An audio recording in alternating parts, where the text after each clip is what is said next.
Hey, this is Rick Brandenburg for Turf Bugs and Rock and Roll. And a few weeks ago, I posted this photograph on Turf Bugs and Rock and Roll. And it was after we had a bit of a dry spell in late April, early May.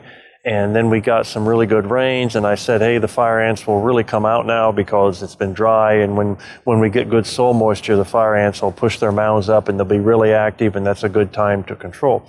Well, then we got into about a 2.5 week period of time in May where we had 1/10 of an inch of rain.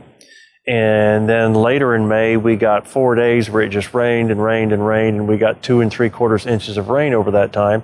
And once again, the fire ants just came, exploding up out of the ground, being very, very active. And again, it's another great time to try to control them, whether you use baits or whatever, because their activity sets them up for more efficient control. Well, I talk a lot about rainfall and fire ants, but that's really true with most of our soil insect pests, that rainfall really truly impacts our ability to control them well.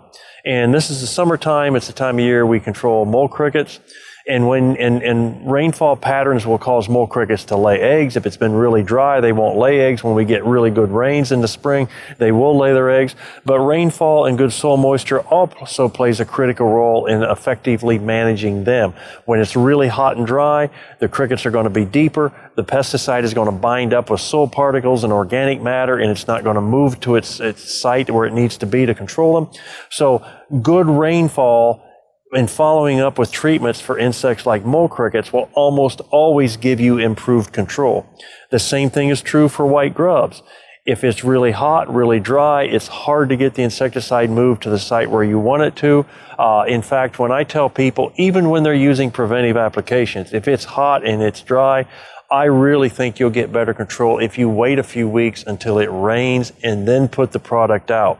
Even if the grubs are a tiny bit bigger, you're going to get more of the product where it needs to go, and after good rains, the grubs are going to be really close to the surface.